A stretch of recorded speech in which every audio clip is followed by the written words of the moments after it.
તાજેતરમાં એકાદ સપ્તાહ દરમિયાન બીજીવાર અમરાવતી નદીમાં માછલાઓ મરી જતા હોવાના ઘટનાક્રમો અંગે અંકલેશ્વર પ્રકૃતિ સુરક્ષા મંડળના પ્રતિનિધિઓએ જીપીસીબીની વડી કચેરી સુધી ફરિયાદો કરી હતી. ત્યારબાદ અંકલેશ્વર તેમજ ઝઘડિયા ઉદ્યોગ મંડળો ઉપર જીપીસીબીનું દબાણ વધતા તેમના પ્રતિનિધિઓ ઘટના સ્થળે દોડી ગયા હતા. જોકે સ્થળ નિરીક્ષણ બાદ બંને ઉદ્યોગ મંડળના પ્રતિનિધિઓએ પોતાની વસાહતમાંથી પ્રદૂષિત પાણી છોડાયું ન હોવાના દાવાઓ કર્યા હતા. અંકલેશ્વર નજીક અમરાવતી નદીમાં અવારનવાર વરસાદી પાણીમાં વહી જતા પ્રદૂષિત પાણીને કારણે માછલાઓ મરી જવાના ઘટનાક્રમો બનતા રહ્યા છે. ત્યારે અંકલેશ્વર જીપીસીબી દ્વારા આ અંગે ગંભીરતાપૂર્વક તપાસ હાથ ધરી કસૂરવારોને સખત નસીહત કરવાની જરૂરિયાત છે. હાલ આપણે અહીંયા અમરાવતી ખાડી પાસે ઊભા છીએ, જ્યાં ઉભેર ખાડી અને અમરાવતી ખાડી ભેગી થાય છે. હાલમાં જોઈ શકાય છે કે આ ખાડીની અંદર પ્રદૂષિત પાણી ભરવાના કારણે હજારો માછલાઓનું મરણ થયું છે. આ પ્રદૂષિત પાણી હાલમાં પણ ચાલુ છે. માછલાઓની મૃત અવસ્થા જોતાં લાગે છે કે મોડી રાતના આ છોડવામાં આવ્યું હોય, ગમે તે કારણ હોય, કોઈએ છોડ્યું છે કે કશું છે, આ તપાસનો વિષય છે. આ અગાઉ પણ વાલિયા સુગરમાંથી પકડાયું હતું. એ અગાઉ પણ બીજા અનેક બનાવો બન્યા છે. અમે જીપીસીબીને વિનંતી કરીએ છીએ કે આની તપાસ કરવામાં આવે કે કાયમ અમરાવતી ખાડીની અંદર જ આ બનાવો બનતા છે, તો આ બનાવો બનવા પાછળનું કારણ શું છે? આના પાછળ અહીંયા એક બાજુ વાલિયા સુગર તરફથી આવે છે, એક બાજુ ઝઘડિયા જીએસડીસીની કુબેર ખાડી તરફથી આવે છે. આ જીપીસીબી એ તપાસ કરવાનો વિષય છે કે ખરેખર આ પાણી ક્યાંથી આવે છે, આ ગુનેગારો કોણ છે એને શોધવામાં આવે અને કાયમી રીતે આ પ્રશ્નનો અહીંયા જોઈ શકે જળચર પ્રાણીઓનું મૃત્યુ થયું છે. આ પાણી ભૂગર્ભમાં જશે.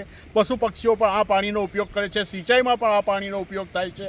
આ 6 જૂને આપણે પર્યાવરણ દિવસ ઉજવવાની તૈયારી કરી રહ્યા છીએ. કલેક્ટર કચેરીઓમાં આ બાબતની અનેક તૈયારીઓ થઈ છે. ત્યારે આવા સંજોગોમાં જો આપણે આ રીતના વારંવારના બનાવો બનતા હોય તો પર્યાવરણનું આપણે જતન કઈ રીતે કરવાના અને કઈ રીતે પર્યાવરણ આપણું જળ છે તો જીવન છે આપણું. આ પાણી ભૂગર્ભમાં જશે. આ જ પાણી માનવ પણ પીએ છે. તો આની ઉપર તાત્કાલિક અસરથી કાર્યવાહી કરીને હવેથી આ બંધ થવું જોઈએ એવી અમારી માંગ છે. ખાડીમાં માછલા મરવાનો જે ઇસ્યુ રેઝ કરવામાં આવેલો છે, એના માટે ઝઘડિયા ઇન્ડસ્ટ્રી એસોસિએશનના અમારા મેમ્બર્સ સાથે અને જીપીસીબીની ટીમ સાથે અમે અમારી જે સ્ટ્રીમ ઝઘડિયાથી નીકળતી અને ઉછાલી જઈ રહી છે એમાં એક્રોસ ધ સ્ટ્રીમ અમે ચાલતા ઇન્વેસ્ટિગેશન કરેલું છે અને એમાં વેરિયસ સ્પોટ્સના અમે સેમ્પલ લઈ અને તેનું કન્ટામિનેશન ચેક કરેલું છે. જેમાં આ જે બાજુનું ગામ છે એનામાંથી જે ખાડી નીકળે છે ત્યાંથી બી સેમ્પલ લીધું. ત્યાં કોઈ ડીઓ લેવલ ડાઉન નથી, યા તો તેની આજુબાજુ ક્યાંય બી મછલી મરેલી કે એવી કોઈ દેખાતી નથી, જે જીપીસીબીની ટીમે બી વેરીફાઈ કરેલું છે. ઉછાલી ગામના જે બ્રિજ હાઈવે ક્રોસનું જે બ્રિજ છે એની નીચે બી અંદર જઈને અમે ત્યાં ચેક કરેલું છે. ડીઓ લેવલ, કન્ટામિનેશન અને આજુબાજુ ક્યાંય મછલી મરેલી નથી એ બી અમે વેરીફાઈ કરેલું છે. ત્યાંથી આગળ જતાં 3 કિલોમીટર ચાલતા અમે ઉછાલી ગામના જે સ્પોટ છે જ્યાં મછલી મરેલી છે ત્યાં પહોંચ્યા. ત્યાંથી લઈને હાર્ડલી 20 થી 30 મીટર યા તો 50 મીટર સુધી જ કોઈ માછલી મરેલી દેખાય છે.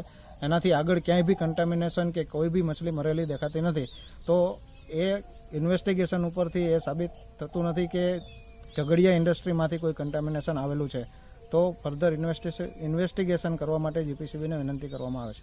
9:15 વાગ્યાના અરસામાં પ્રકૃતિ સુરક્ષા મંડળથી ફોન આવ્યો કે આજે ઉછાલી ખાડીની અંદર માછલા અસંખ્ય લાખોની સંખ્યામાં મરેલા મૃતપાય જોવા મળેલ છે.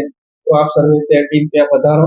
તો અમને એમ કે અમારું સી પમ્પિંગ સ્ટેશન ઓવરફ્લો થઈ ગયું છે, કદાચ રાત્રે વરસાદ પડે છે એવી કોઈ સંભાવના નહોતી. સૌથી પહેલા અમે અમારા સી પમ્પિંગ સ્ટેશન પર ચેક કર્યું, કોઈ પણ જાતનું ઓવરફ્લો ફાઇન્ડ આઉટ થયું નહોતું. જેથી અમે પાછા ત્યાં ગયા. એમને ફોન કર્યો કે આવું શક્ય નથી, તો કે નહીં તમે આવો. એટલે અમે અમારી ટીમ એસોસિએશનના 4-5 પ્રતિનિધિઓ, બીઓએમના ચેરમેન શ્રી અમુલકભાઈ સાથે ત્યાં સ્થળ પર ગયા અને જોયું કે ત્યાં માછલા ખરેખર મૃતપાય હાલતમાં હતા. પણ એ સ્થળની તપાસ કરતા ખબર પડી કે સ્થળે તો અમારું સી પમ્પિંગ સ્ટેશનનું પાણી પહોંચતું જ નથી. અમારું તો એનાથી 700-800 મીટર ડાઉન સ્ટ્રીમમાં છે. તો એ જે ખાડીની અમરાવતી નદીની અંદર જે ઝઘડિયા તરફથી ખાડી આવે છે, ઉબેર ખાડી એનું નામ કહે છે, એ ખાડીના ક્રોસિંગ પર જ બધા લાખોની સંખ્યામાં માછલા મરેલા જોવા મળેલ હતા. હવે એ પાણી ક્યાંથી આવે છે, શું છે, સંશોધનનો વિષય છે. ખરેખર એ ઝઘડિયા એસ્ટેટમાંથી આવે છે કે ત્યાં કોઈ રમત રમી ગયું છે એમને કોઈ ખબર નથી. એ તપાસ તો જીપીસીબીની ટીમ કરી શકે અને એ સત્યતા તરફ નિર્દેશ થાય તો વધારે સારું રહેશે.